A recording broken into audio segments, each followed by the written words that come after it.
Thank you for choosing ANCC PTAP for your accreditation journey. We are excited to work with you and your team and do everything we can to make this process rewarding. This tutorial will review the application eligibility decision tree located on our website that you can use to determine the eligibility to apply and what to include in your application.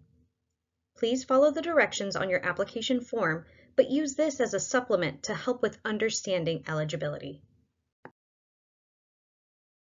The first question to ask yourself is, have you had at least one learner complete your nurse residency or nurse fellowship program in its entirety?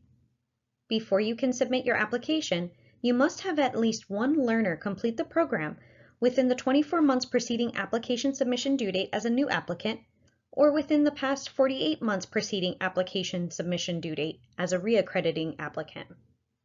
If you are not sure or have any questions, please reach out to us at practicetransition@ana.org. If you answered yes to this question, please continue on with your application. On page 3 of the ANCC PTAP application form, under the heading of Program Eligibility, you will identify the year and month the first cohort started, the program length, and the year and month the first cohort graduated. If the year and month the first cohort graduated is in the future, you are not eligible to apply at this time. The second question to answer is, does your program have learners working in more than one site or location with different physical addresses? Referring to the ANCC PTAP manual, sites are defined as the location or locations where the nurse residency or fellowship is operationalized.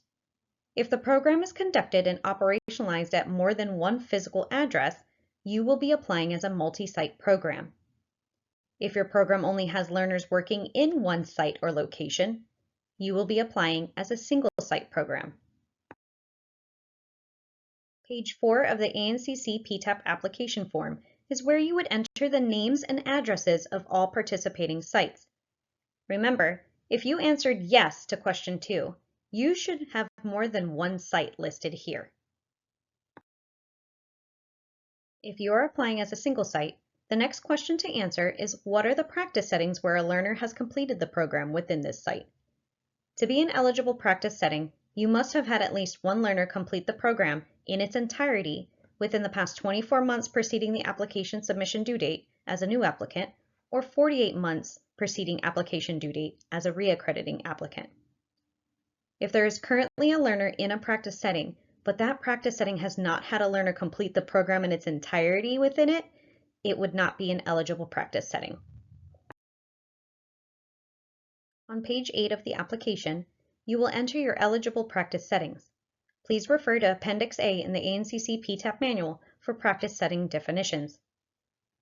You will enter the year the program started in that specific practice setting under the Year Program Started column.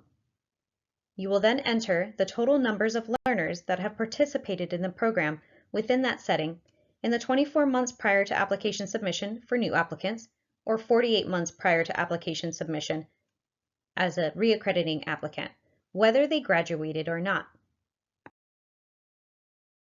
If you are applying as a multi-site, the third question you will answer is, what are the practice settings where a learner has completed the program at the eligible sites? Again, this question is past tense, so if there is a practice setting that has a learner in it but has not had a learner complete the program in this practice setting as of yet, it cannot be included in the application. On pages 10 through 13 of the application form, you will enter the practice settings that will be included in the accreditation for each site. Please note, as a multi-site, you do not need to fill out page 8 of the application form. You will enter the year the program started in that specific practice setting in the Year Program Started column.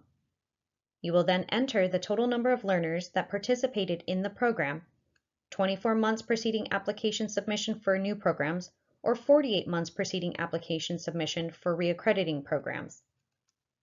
You will do this for each eligible site. To learn more about how to fill out other sections of the application, please watch the ANCC PTAP application tutorials located on our website. The last question to answer for programs applying as a multi-site program is, does each site from Step 2 have at least one practice setting from Step 3. Remember, a practice setting is eligible when they have had at least one learner complete the program in its entirety in that practice setting at each site. While filling out the application, please ensure that all practice settings listed under each site are eligible. If a site does not have at least one eligible practice setting, this site would be ineligible and cannot be included in the application. For example, on this slide, under Malone Medical, we see only one practice setting listed, but unfortunately, they have not had at least one learner complete the program in its entirety. This would mean that Malone Medical is not an eligible site at this time and would need to be removed from the application form.